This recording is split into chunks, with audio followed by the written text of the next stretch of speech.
자, 고난주간에 우리 이번 특세 주제가 십자가, 예수 따라가는 길, 예수 따라가는 길이라는 주제를 잡았습니다.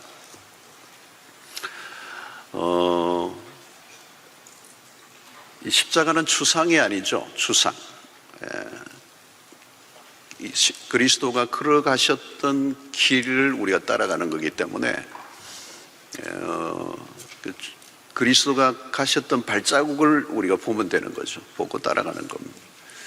십자가가 어떤 추상적인 개념이라면 뭐 어떻게 해야 될지 모르는데 주님이 걸어가셨던 그 발자국이 선명하니까 이제 그 길로 따라가는 것입니다. 그러니까 추상이 될 수가 없고 우리가 매일 걸어가야 될 현실이 되어야 되는 거죠. 그래서 우리의 신앙의 목표는 딱 하나예요. 그리스도를 따라가는 겁니다. 항상 기준은 그거예요. 뭐 누가 어떻게 했느냐 뭐 이런 게 아니고 뭐 위인 성경에 나오는 인물이 아니고 항상 그리스도가 따라갔던 그 그리스도가 걸어가셨던 거기에요. 우리 기준입니다. 근데 이게 쉬운 게 아니에요. 왜냐하면 그리스도가 걸어가셨던 길이 십자가이기 때문에 쉬운 길이 아니라는 거예요. 그러나 쉬운 길은 아니지만 우리의 목표는 십자가여야 된다는 거예요. 우리의 목표는 언제나 그리스도. 그리스도가 목표고 그리스도가 걸어가셨던 길은 십자가이기 때문에 우리의 삶의 방향은 언제나 십자가예요. 자, 오늘 우리는 세속화가 매우 깊어졌습니다. 이 세속화라는 말은 교회와 교회 바깥이 같아졌다는 거예요. 교회가 세상과 비슷해지고 또 우리도 세상에 가면 뭐 별로 다를 바 없는 세속화. 자, 이런 시대에 십자가는 굉장히 아련합니다. 십자가가 굉장히 아련하고 우리의 교회 안에도 이미 십자가의 복음이 굉장히 희미해져 있습니다. 이런 고난주간 너무너무 중요합니다. 너무 중요해요. 이 고난주간 새벽기도 나오신 분들을 저는 너무너무 사랑합니다. 이 십자가를 주제를 가지고 한 주간 여러분들과 이렇게 말씀을 나눌 수 있다는 게 얼마나 좋은지 모르겠어요. 이 신앙생활에서 십자가를 빼버리면 종교생활로 전락하는 겁니다. 그냥 종교생활이에요. 종교 클럽에 다니시는 거고. 그래서 우리가 종종 자신의 신앙을 점검해야 돼요. 점검할 때 항상 기준은 십자가입니다. 내가 십자가에서 멀어졌느냐 가까워졌느냐. 십자가를 믿는 것과 십자가를 따르는 삶은 다른 것입니다. 믿는다는 사람은 많아요. 그런데 그 길을 따라가는 사람은 많지 않습니다. 여러분, 십자가는 매력적이지 않습니다. 매력적이지 않습니다. 그래서 십자가는 종종 그리스도인들에게 무시됩니다. 십자가의 길을 따르면 세상과 전혀 어울리지 않는 길이에요. 그래서 오늘날 우리는 변형된 십자가를 따를지도 모릅니다. 일그러진 십자가, 그 희석된 십자가의 복음, 우리가 개발한 십자가이지 그리스도가 이미 우리에게 보여주던 그 십자가가 아닐 수 있다는 거죠. 그래서 우리는 주님을 따르려면 십자가를 다시 선명하게 해야 됩니다. 한 주간 동안 이 십자가를 따르는 그리스도를 이렇게 예수를 따라가는 길이라고 하는 주제, 이 십자가를 다루기 때문에 내용이 좀 강도가 높을 수 있어요. 강도가. 그래서 오늘 또 그 좁은 길 그랬잖아요. 감당하기 어려운 내용들이 많이 나올지라도 오늘 또 좁은 길 듣고 내일부터 이거 아닌가 보다 이렇게 가지고 이 길은 아닌가 보다 이래 가지고 내일 안 나오시는 분이 계실지도 모르겠는데 잘 참고 금요일날 주제를 보십시오. 기쁨의 길, 이게 이런 거 있거든요. 여러분 너무 오늘 또 겁에 질려가지고 내일부터 안 나오고 그러지 마시고 하여튼 끝까지 들어보셔야 돼요. 그러나 강도가 높은 말씀이기 때문에 십자가의 의미를 우리가 살펴보는 것 자체가 버겁습니다. 저도 설교하기가 버거운 주제입니다. 솔직히. 자, 십자가는 깊습니다. 너무 깊어요. 그래서 신비롭습니다. 저도 매년 고난주간에 십자가 설교를 하지만 신비롭습니다. 너무 신비롭고 경이롭고 찬란하고 아름답고 그 깊이를 알 수가 없습니다. 그래서 우리는 십자가를 너무 가볍게 다루려고 하는 경향이 있습니다. 표피적으로 십자가를 훑고 지나가는 거죠. 섣부르게 십자가를 대하면 다칩니다. 깊은 의미를 깨닫지 못하기 때문에. 그런데 십자가는 굉장히 레디컬하죠. 레디컬하다. 터프한 거예요. 터프해. 급진적이다. 그런 의미도 있지만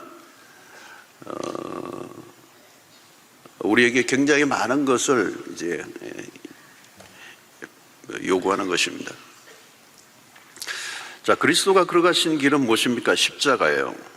이 십자가는 우리의 신앙을 이제 교정해주는 그런 좋은 그런 기회가 되리라고 생각합니다. 자, 우리는 길을 걷는 자라고 할 수 있죠. 이 길, 예수를 따라가는 길 할 때, 그 길이라는 말은 우리가 길을 걷는 사람들이고 또 천국에 도달할 때까지는 우리는 길 위에 있어요. 순례자이기도 하죠. 그런데 언제는 이 길의 끝이 있어요.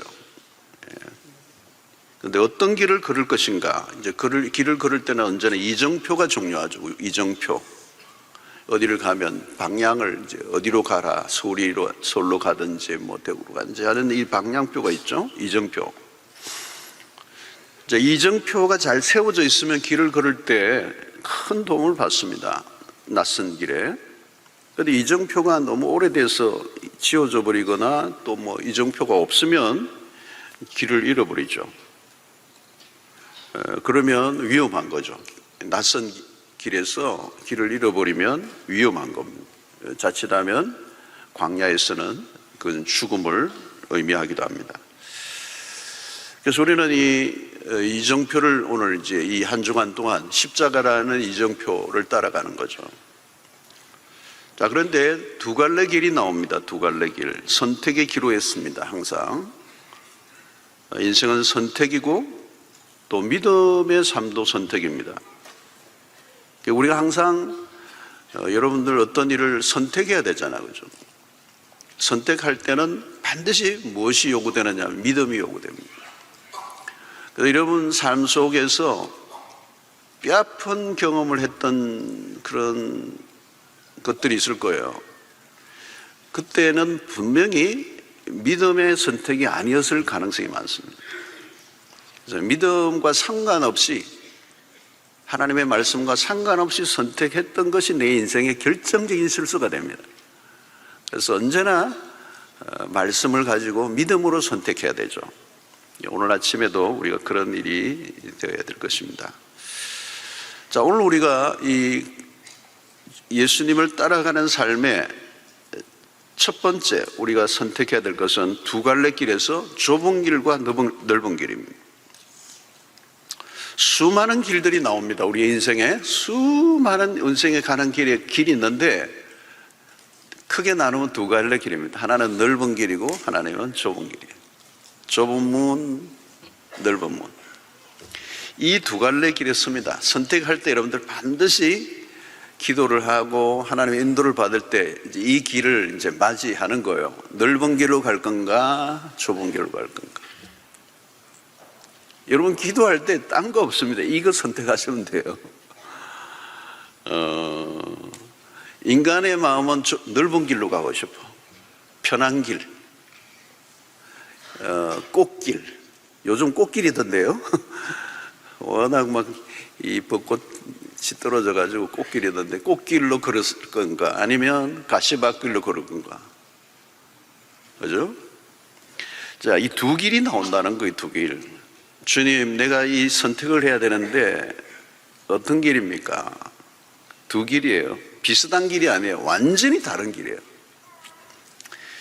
자, 십자가의 길은 어떤 길일까요? 좁은 길이죠. 당연히.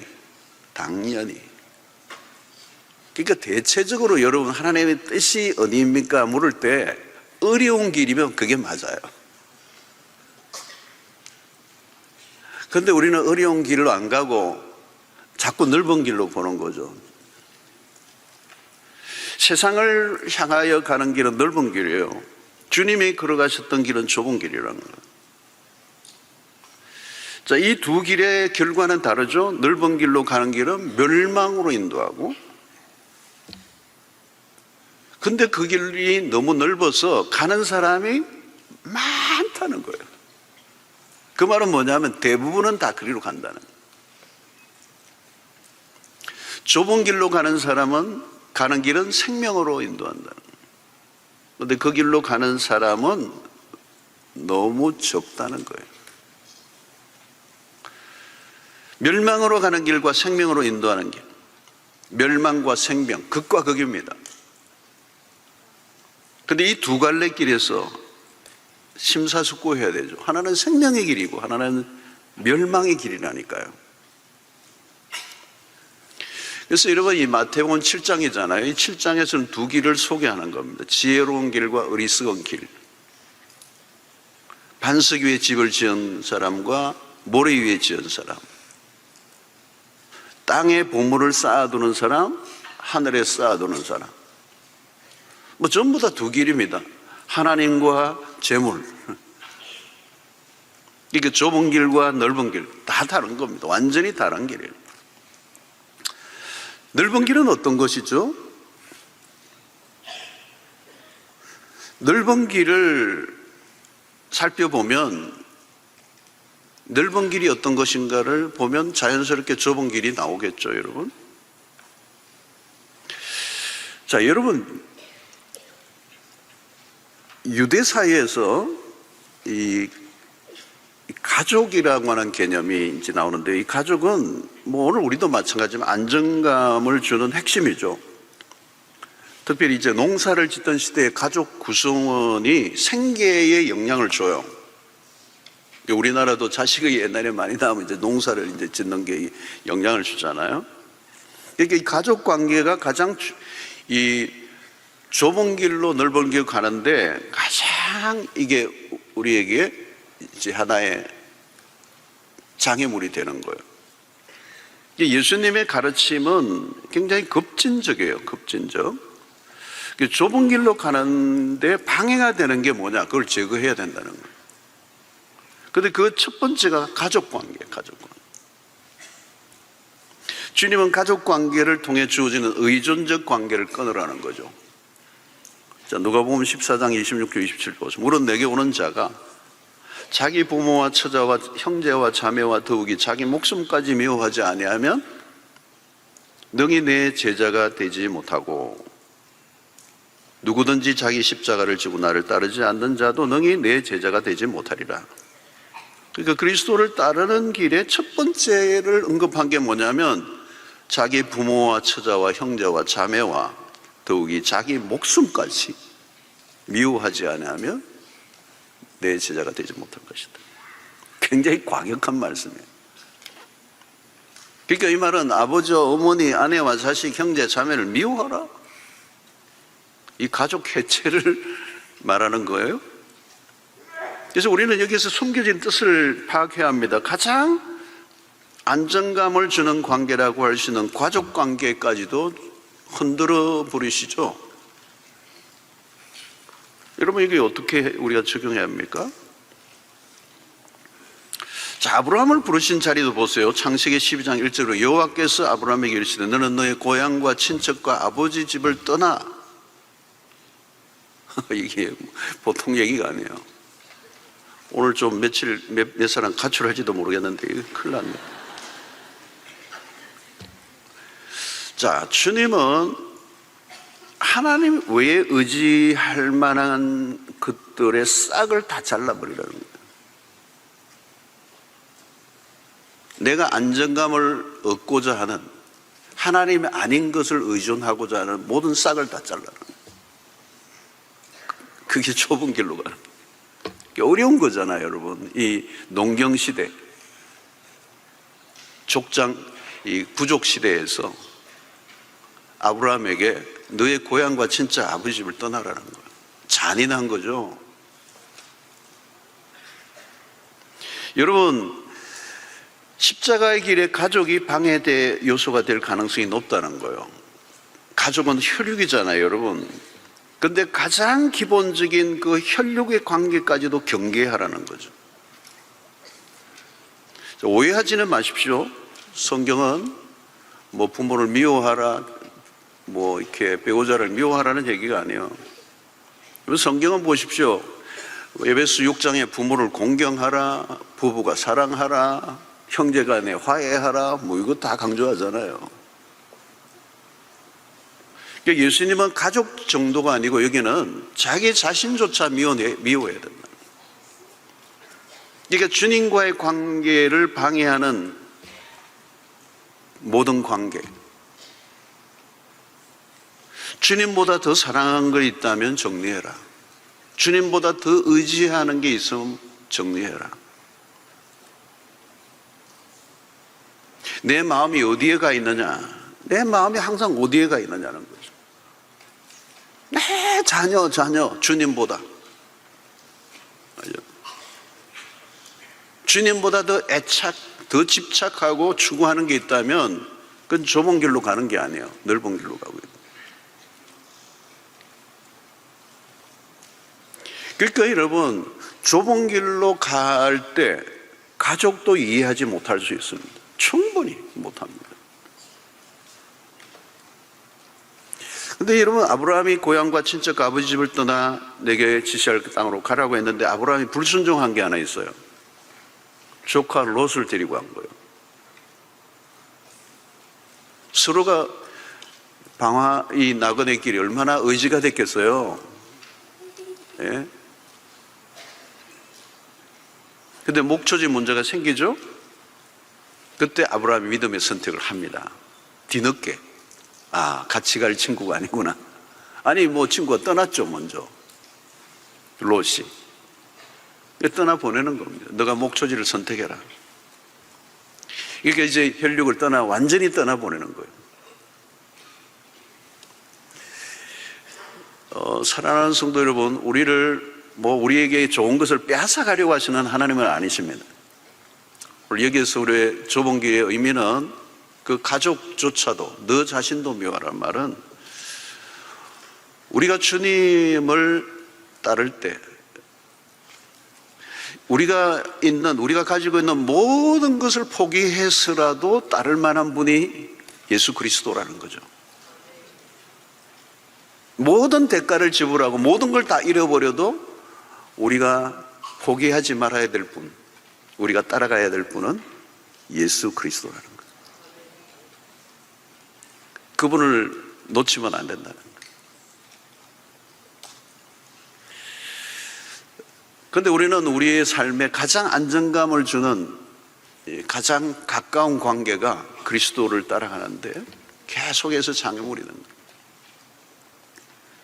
여러분, 이거 기독교의 많은 믿음의 사람들, 아름답게 살았던 사람들은 이걸 한번 통과해요. 여러분, 요즘은 좋지만 140여 년 전에 우리 한국에 왔던 아펜셀러와 언더우드 같은 사람도 마찬가지예요. 명문 출신들입니다. 대한민국은 칼이 없었어요. 그때는 아시아나도 없었고. 그러니까 다 자르고 온 거예요. 모든 것을 다. 너의 고향과 친척과 아버지 집을 떠나는 거예요. 짐 엘리엇 얘기도 마찬가지죠. 누가 그거를 이해할 수가 있겠어요, 그런 것을. 네. 그럼에도 불구하고 우리가 따를 만한 분이 바로 예수 그리스도이시기 때문에. 네. 그걸 한번 통과해 보신 분이 계십니까, 여기? 내가 의지하고자 하는 모든 싹을 다 잘라버리는 거예요. 나와 세상과의 관계, 주님밖에 없는 주님만 보이는 그 선택. 어려운 거죠. 아무나 이렇게 할 수 있는 게 아닙니다. 그리스도를 발견한 사람, 특별히 십자가의 예수를 만난 사람만이 가능한 거죠. 왜냐하면 하나님이 아들을 세상에 보내실 때 그러셨으니까. 그 독생자를 십자가에 매달아 죽게 하신 분이 하나님이시니까 다 끊으신 거잖아요, 그죠? 자, 두 번째 우리에게 안정감을 주는 것들이 좁은 길로 가는데 방해되는 게 뭐냐? 물질이에요, 물질. 늘 이게 이제 문제입니다. 물질입니다. 물질이 우리의 발목을 잡습니다. 주님은 소유로부터 주어지는 안정감을 포기하라는 거죠. 그래야 좁은 길을 갈 수가 있어요. 주님이 가셨던 그 길을 걸어갈 수가 있어요. 마가복음 10장 23절로 25절에 예수께서 둘러보시고 제자들이 이르시되 재물이 있는 자는 하나님의 나라에 들어가기가 심히 어렵도다 하시니, 심히 어렵도다. 제자들이 그 말씀에 놀라는지라 예수께서 다시 대답하여 이르시되 얘들아, 하나님의 나라에 들어가기가 얼마나 어려운지 낙타가 바늘기로 나가는 것이 부자가 하나님의 나라에 들어가는 것보다 쉬우니라 하시니. 무슨 얘기예요? 부자는 하나님의 나라에 들어갈 수 없다, 이게요. 무슨, 그럼 뭘 얘기하는 거죠? 소유를 포기해라. 자, 갈수록 길이 좁아진다는 느낌이 들죠? 괜히 왔네, 오늘 새벽에. 이 말씀을 안 들었어야 되는데, 오늘 이제 들었어. 큰일 났어요.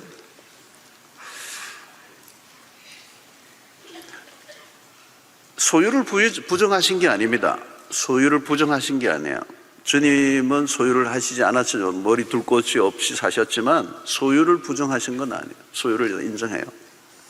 그런데 뭘 얘기합니까? 소유의 위험성을 얘기하는 거예요. 위험성. 이 소유 때문에, 이 물질 때문에 대부분 자신의 영혼을 잃어버린다는 거예요. 천국을 놓친다는 거예요. 이 물질은 우리의 마음을 다 빼앗아간다. 탐욕은 위험한 것입니다. 그래서 탐심은 우상숭배라고 그랬죠. 물질의 마음이 한번 빼앗기면 끌려갑니다. 영혼이 길을 잃어버린다는 거예요. 그래서 넓은 길로 가는 사람들의 특징은 눈이 어둡거나 멀어 있어요. 블라인드, 가려져 있어요. 눈이 있지만 보는 눈이 없어요. 바른 판단을 할 수가 없어요. 그래서 어둠의 길을 걸어가는 거예요. 그래서 빛이 없는 상태의 길이 넓은 길입니다. 그래서 넓은 길로 가는 사람들이 특징이 있는데 그게 뭐냐? 언제나 염려와 두려움입니다. 염려와 두려움이 있다는 말은 지금 넓은 길로 가고 있다는 거예요. 자신이 붙들고 누리고 있는 것들에 대한 염려예요. 더 가지지 못함, 더 가지고자 하는. 소유, 명예, 어떤 것이든 잃어버릴까 봐 두려운 거예요. 가지고 있지만 두려운 거.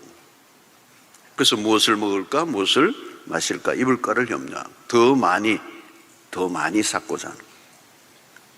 또 안전을 추구할수록 삶은 더 불안이 엄습해 오죠.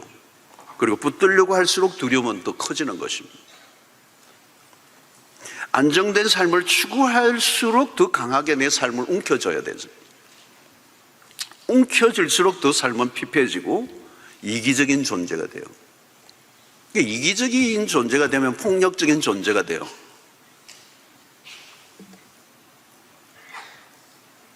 갈수록 사람들에 대한 무관심, 특별히 사람들과의 관계에 어려움이 반드시 생기게 되어 있습니다.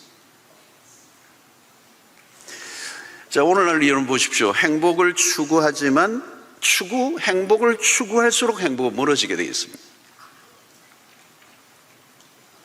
자신을 위해서 열심히 살아갈수록 멀리 보지 못합니다. 그러니까 하나님의 비전 이런 건 말도 안 되는 거고 하나님께 집중할 수가 없어요. 그러면 계속 세상의 염려는 늘어나게 돼요. 여러분, 불안의 해독제는 하나님에게만 집중할 때 해결이 되는 거예요. 부와 명예와 같은 것에 고개를 돌리면 불안과 염려와 두려움이 밀려오게 돼요. 믿음의 길을 걸어갈 수가 없고 당연히 넓은 길을 갈 수밖에 없습니다. 자, 오늘 보십시오. 어느 시대보다 자신의 행복을 위해 모든 걸 쏟아붓는 세상이죠. 근데 어느 시대보다 불행하게 살아가는 사람들이 많아져 가고 있다는 거, 아이러니잖아요. 어느 시대보다 풍요로운데 어느 시대보다 결핍 정세를 느끼는 시대. 자기 자신에게 관심을 쏟아붓는데 자아는 갈수록 더 축소되고 소진되는 시대. 왜 그렇습니까? 물질에 관심을 쏟아부을수록 영혼의 세계에 대한 관심은 줄어들게 되어 있습니다. 그래서 여러분, 돈과 영성은 깊이 연결되어 있어요. 깊이. 여러분, 돈으로는 안 되는 게 있습니다. 돈이면 다 되는 줄 착각하게 만들죠. 그죠? 세상은. 이 돈이 신인 거예요. 근데 신은 신인데 가짜 신이죠. 비극은 어디에서 시작되는 겁니까? 돈으로 살 수 없는 것을 돈으로 살 수 있다는 믿음을 가지는 순간.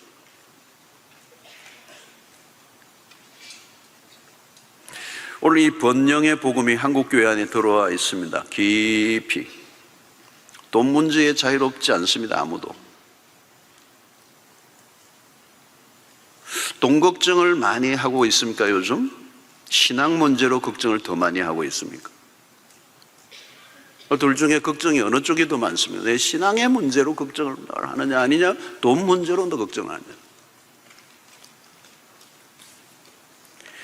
나는 돈이 있냐 없냐의 문제가 아닙니다. 돈을 성경적 기준을 가지고 사용하고 있는 것. 내 마음을 지배하고 있는 건 무엇인가? 자, 이 물질을 의지하는 이 삶은 결국 넓은 길로 갈 수밖에 없다는 거예요.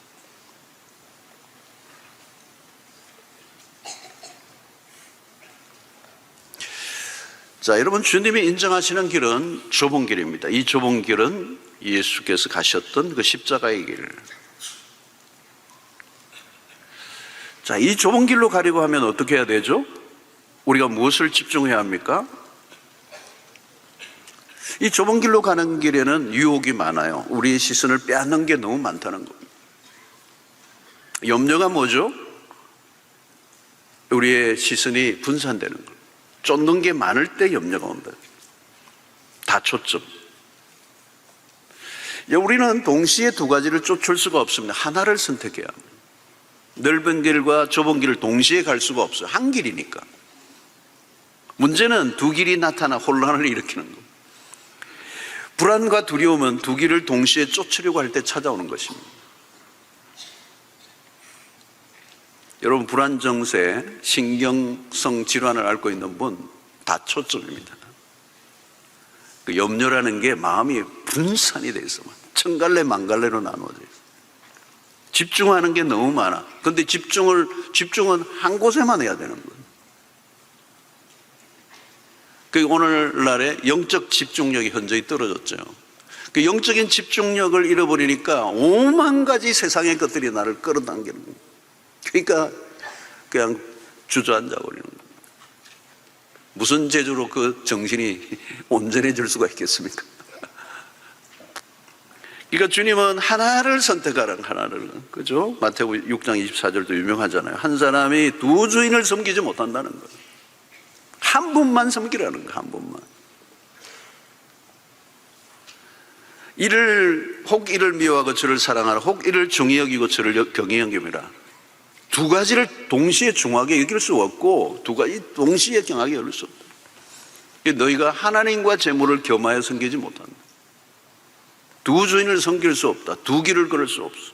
좁은 길이냐 넓은 길이냐. 그래서 주님은 한 가지에 집중하라는 거죠. 그래서 여러분, 우리의 신앙은 딴 게 아닙니다. 영적인 집중력입니다. 그 집중력은 하나님에 대한 집중력. 두 길을 쫓는 동안에는 염려는 사라지지 않습니다. 염려를 그냥 달고 살아야 돼요. 두 길을 쫓으면 어쩔 수 없는 선택입니다. 그러니까 결단을 하셔야 돼요. 결단을. 난 이 길만 쫓겠다. 한쪽만 선택하세요. 두 가지는 안 돼요. 염려를 없애려고 아무리 노력해보세요. 안 돼요. 안 돼요. 무슨 재주로 없어요. 염려와 싸움 못 이깁니다. 여러분, 염려가 우리의 삶을 얼마나 질을 떨어뜨립니까?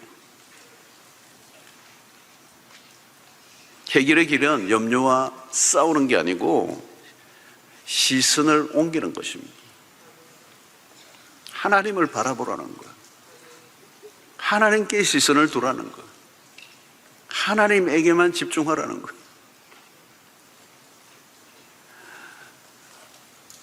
아멘. 여기에서 결정이 나는 거예요, 여러분. 자, 하나님을 바라본다는 걸 뭘 의미하는 겁니까? 하나님을 신뢰하는 거예요. 신뢰를 신뢰하는 거예요. 내 대상을 그분이 돈이 아니고 가족이 아니고 이 세상의 권력이 아니고 내 삶을 맡길 수 있는 곳은 하나님밖에 없기 때문에 하나님을 쫓는 삶을 사는 게 염려로부터의 자유력이래요. 네, 뭐 염려하지 않게 주시옵소서 뭐 아무리 주시옵소서 해봐야 응답 안 돼요. 내 돈 쳐다보면서 염려하게 하지 않게 해주시옵소서 그러면 들어붙어요. 들어붙어 돈이. 여러분, 우리가 하나님을 쫓는 삶을 사는 게 염려로부터의 자유의 길이에요. 우리가 세상을 쫓아갈수록 삶은 갈수록 더 어려워지고 더 우리를 올가매는. 자, 여러분 보십시오. 넓은 길은 우리가 보기에 쉬워 보여요. 근데 쉬운 게 아니에요. 인생이 더 꼬이는 겁니다. 더 어려워지는 겁니다. 십자가를 바라보십시오. 우리의 신앙의 중심은 십자가입니다. 십자가를 바라보는 일이 왜 중요합니까? 그 길이 생명으로 인도하기 때문에. 주님이 걸어가신 길은 좁은 길, 십자가의 길, 그 길은 곧 죽음이에요. 주님은 십자가에서 결국 자신의 생명을 내어놓으셨습니다. 그런데 왜 좁은 길은 생명으로 인도하는 길이라고 하셨습니까? 여러분, 좁은 길은 우선에는 보기에는 험악해요. 손해보는 일, 억울한 일, 내가 자아가 죽는 일, 어디를 보아도 죽음의 길로 가는 것 같아요. 이 좁은 길은 죽음의 길. 근데 여러분, 그 길을 따라가면 그 길의 끝에 생명을 하나님이 보장하신다는 거예요. 그래서 여러분, 이 좁은 길로 가는 사람은 자기가 죽기를 결정하셔야 돼요. 죽어야 부활이 오잖아요. 죽어야 살려주시잖아요. 그게 죽는 길이에요, 그 좁은 길은. 자, 그런 길은 어떤 거죠? 자, 예수님의 제자들이 예수님을 따르는데 예수님을 따르면서도 넓은 길을 자꾸 선택하는 거예요. 마가복음 10장 37절에 보니까 여짜오되 주의 영광 중에서 우리를 하나는 주의 오른편에 하나는 좌편에 앉게 하여 주소서. 이 예수님의 제자들은, 예수님은 지금 십자가를 가고 있는지 제자들은 우리 오른편, 우리는 왼편에 앉게 해달라는 거예요.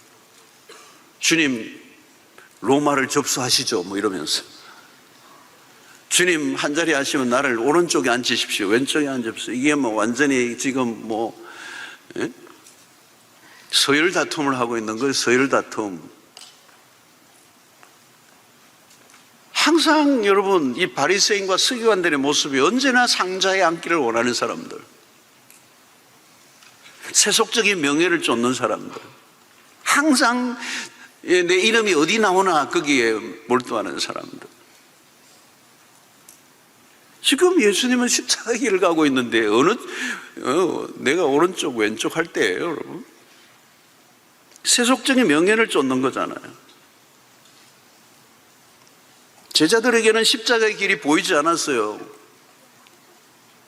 그때 주님이 이 자리 다툼하는 제자들에게 무슨 말씀을 하셨어요? 38절에 예수께서 이르시되 너희는 너희가 구하는 것을 알지 못하는도다. 내가 마시는 잔을 너희가 마실 수 있으며 내가 받는 세례를 너희가 받을 수 있느냐? 너희는 지금 무엇을 구하고 있는지 모른다. 넌 도대체 어디로 가고 있는지 길을 잃어버렸다. 멸망으로 가고 있는 길을 너가 선택하는구나. 그러면서 예수님이 내가 마시는 잔을 너희가 마실 수 있느냐? 그 잔이 뭐죠? 십자가의 고난. 고난에 동참할 수 있느냐는 거죠. 지금 영광을 생각하고 있는 거잖아요. 제자들은 어느 쪽에 앉을 건가? 자신을 과시하고 자신을 드러내고 이 바리새인들의 서기관들의 모습이에요. 인기와 명예를 구하는, 사람들로부터 인정을 받고자 하는, 환호와 박수를 받고자 하는. 여러분, 십자가의 길은 인기 있는 삶이 아닙니다. 인기 있는 삶이 아니에요. 뭐 알아주는 그 길을 가는 게 아니에요. 아무도 알아주지 않는 길을 가는 거죠. 여러분, 좁은 길은 하늘의 미랄이 땅에 썩어져 야 생명을 얻는, 땅에 떨어져 썩는 미랄이 되는 거잖아요. 좁은 길이 그거잖아요. 썩어야 생명이 탄생하는 거거든요. 이 썩는 것을 받아들여야 한다는 거예요. 좁은 길은. 미랄이 썩는 것은 보이지 않잖아요. 근데 썩어야 돼. 그 썩는 과정은 아무도 알 수가 없어요. 가려져 있는 거잖아요. 이 세상은 모든 것이 자기 과시, 그죠? 과시. 부풀리고 그냥 자기를 드러내고 나를 봐달라고 발악을 하는 세상을 살고.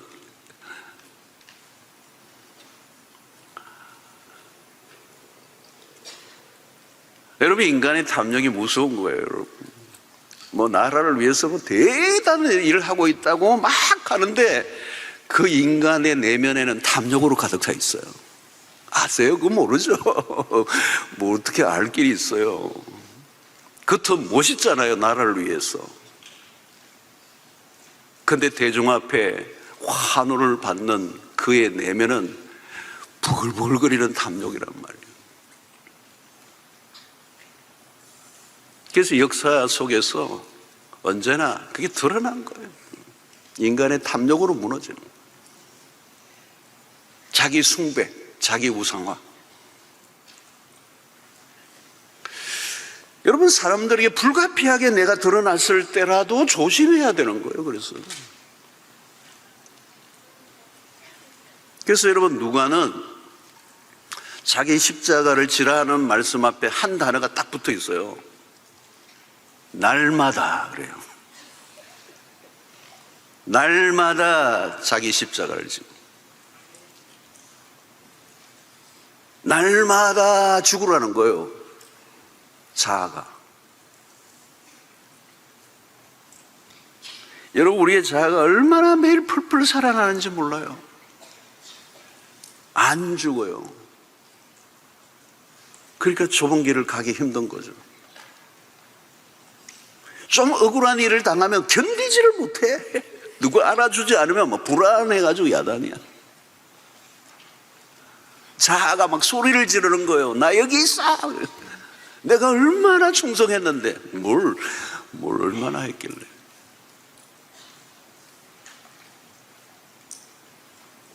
좀 수고하고 뭐 그냥 생색을 내고 그러면 안 돼요. 여러분, 죽을 줄 알아야 돼요. 아멘이 없죠, 그죠? 힘들어요, 힘들어. 아니, 결혼 생활 한 30년 했으면 둘 다 죽어 있어야지. 30년, 40년이 되는데 안 죽어. 돌아가실 때도 그냥 막 혈기가 남아있는 분이 있어. 진짜 대단한 거예요. 갈라디아서 2장 20절을 늘 암송하세요. 어제 들었으니까 안 잊으셨겠죠?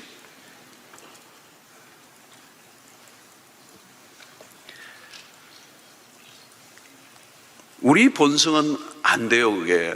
우리 본성은 이기려고 그래요. 남한테 절대 안 지려고 그래요. 누가 이기려고 그러면요, 져주세요, 그냥. 져주세요. 그분은 이겨야 사는 분이고 우리는 죽어야 사는 사람이니까. 내가 죽어야지 누가 죽어요?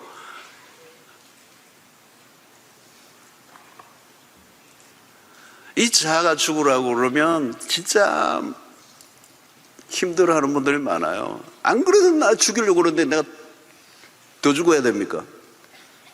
더 죽어야지. 덜 죽어서 그 소리를 하는 거예요. 여러분, 봉사 열심히 하는 게 중요하지 않아요? 여러분, 봉사 열심히 다 해요. 봉사하고 난 다음에 죽어야지. 목사님도 한평생 헌신하고 죽으면 돼요. 안 죽으려고 하니까 목사님들이 은퇴할 때 막 시끌벅적하고.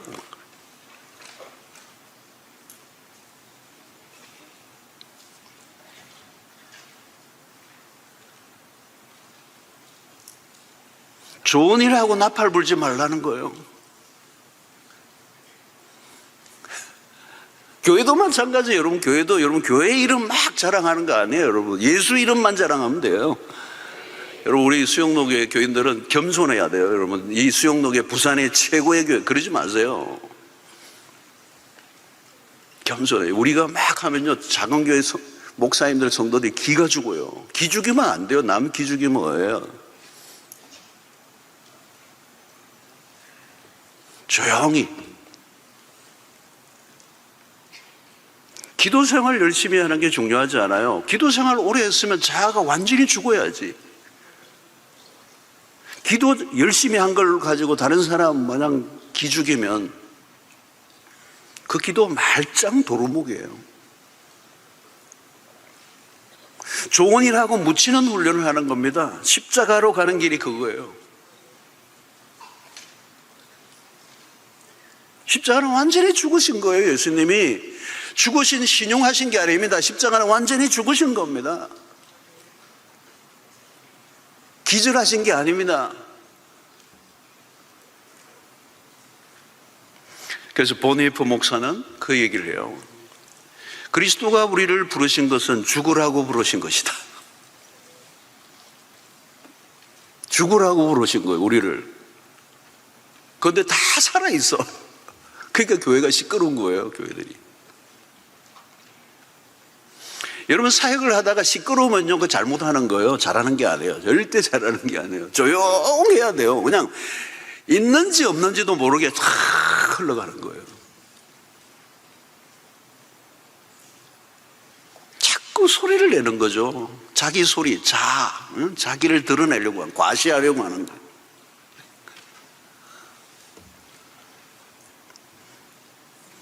자기를 부인하고 자기 십자가를 지고 나를 쫓을 것이니라. 죽음을 통하여 그리스도를 따르는 걸 증명해 보이라는 거예요. 섬기면 섬길수록 내가 더 죽어가는 거. 여러분, 내가 그리스도와 함께 십자가에 못 박히고 나면 더 이상 세상에 대해서 염려할 게 없어. 이제는 내 안에 그리스도가 사시는 것. 이제는 나라는 자아는 이전의 자아가 아닌 성령 안에서 새롭게 태어난 자아예요. 사랑하는 성도 여러분, 십자가의 길을 따라가야 승리가 보장됩니다. 그래서 우리에게 믿음이 필요한 거죠. 믿음이 필요한 거죠. 이 믿음의 길을 걸어갈 때 두려움이 올 수도 있어요. 그러나 그 길을 가야 승리가 오는 것입니다. 예수님을 따라가던 제자들도 늘 두 가지 길에서 혼란스러워했어요. 십자가 길과 배신의 길 사이에 배신의 길을 선택할 때가 많았다. 우리도 아차하면 십자가 길에서 벗어나는 겁니다. 십자가의 길은 세상의 길과는 너무 다릅니다. 그래서 십자가의 길은 언제나 낯설어요. 불편하고. 너무도 좁은 길이지만 우리 홀로 가게 하시지 않습니다. 이미 주님이 그 길을 걸으셨고 우리를 도우시는 분이시죠. 바울은 그 십자가 길을 따라갔고 그리스도가 받은 고통에 기꺼이 동참을 했습니다. 사랑하는 성도 여러분, 십자가 없는 승리는 없습니다. 그래서 우리는 십자가를 거쳐야 돼요. 근데 그 길이 좁은 길이에요. 우리는 길을 잃고 방황할 때 이 십자가를 바라보고 우리의 이정표가 되어야 합니다. 나도 모르게 점점 좁은 길을 보다 넓은 길로 가고 있지는 않는지, 이런 고난 중간에 우리 자신을 한번 점검해 보아야 돼요. 신앙생활을 하는 가운데 이전보다 더 어렵고 억울하고 손해보고 외롭고 잘 가고 있는 거예요. 왜 신앙생활을 하면 할수록 힘들지? 그게 제대로 가는 거예요. 편해진다? 잘못 가고 있는 겁니다. 고난을 어색하게 받아들이지 마십시오. 신앙생활은 어려운 겁니다. 누가 쉽다고 얘기했습니까? 목사님들도 그렇다. 목회가 어렵대요. 난 그 말이 이상하더라고. 목회가 어렵지 쉬웠나? 본래 어려운 거잖아요. 하나님이 하실 일을 인간이 하니 얼마나 그게 어렵겠어요. 여러분, 처음에는 좁은 길로 가다가 어느 정도 가면 넓은 길이 열리는 게 아닙니다. 좁은 길은 계속 좁은 길입니다. 신앙의 길을 오해하니까 문제가 생겨요. 좁은 길이 아니고 가면 편해진다고 생각하니까 타협을 하는 거잖아요. 여러분, 제대로 신앙생활을 하면 가까운 사람들도 등을 돌릴 수 있습니다. 이해 못할 수 있습니다. 가는 사람이 많지 않다고 그랬습니다, 여러분. 그러니까 내가 가는 길에 사람들이 박수를 쳐주지 않는다고요. 그러니까 유혹이 오죠. 사람들이 박수를 치는 쪽으로 가고 싶은 거지.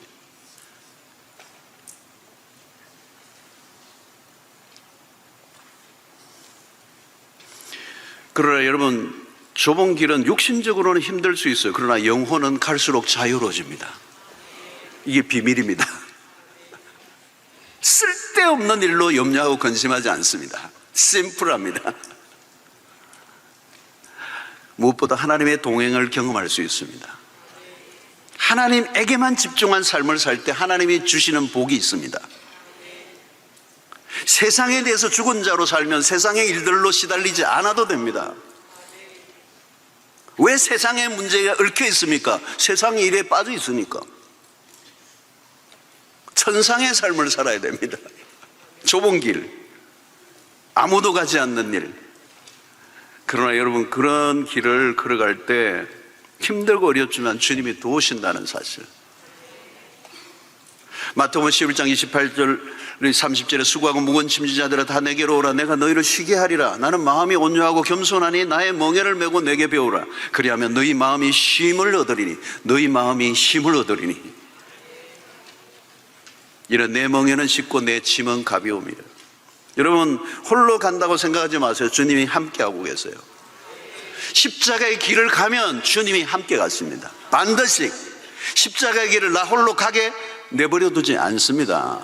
고난의 길, 주님을 위하여 고난의 길을 가는데 주님이 내버려 두십니까? 아닙니다. 함께 하십니다. 그래서 내게 오라는 거예요. 내가 너희를 쉬게 하리라. 여러분, 주님의 말씀에 순종하기 벅찰 때가 있습니다. 벅차죠. 이걸 내가 어떻게 감당해? 여러분, 그때는 내가 하려고 하는 거 하면 실패합니다. 주님에게 도움을 요청하셔야 됩니다. 주님에게 은혜를 구하면 감당할 힘도 주실 줄로 믿습니다. 주님이 우리의 손을 잡아주시고요, 때로는 등을 밀어주시기도 하고. 힘들고 어렵지만 그 길에만 생명이 있고 영광이 있습니다. 주님을 따라갈 때 풍성한 삶이 기다리고 있습니다. 요한복음 10장 10절, 내가 온 것은 양으로 생명을 얻게 하고 더 풍성히 얻게 하려는 것이라. 생명으로 인도하는 문, 그 십자가의 길, 그 주님이 남기신 우리에게 보여주셨던 그 뚜렷한 그 발자국을 따라 걸어가심으로 생명을 얻는 은혜가 있게 되기를 주의 이름으로 축원합니다.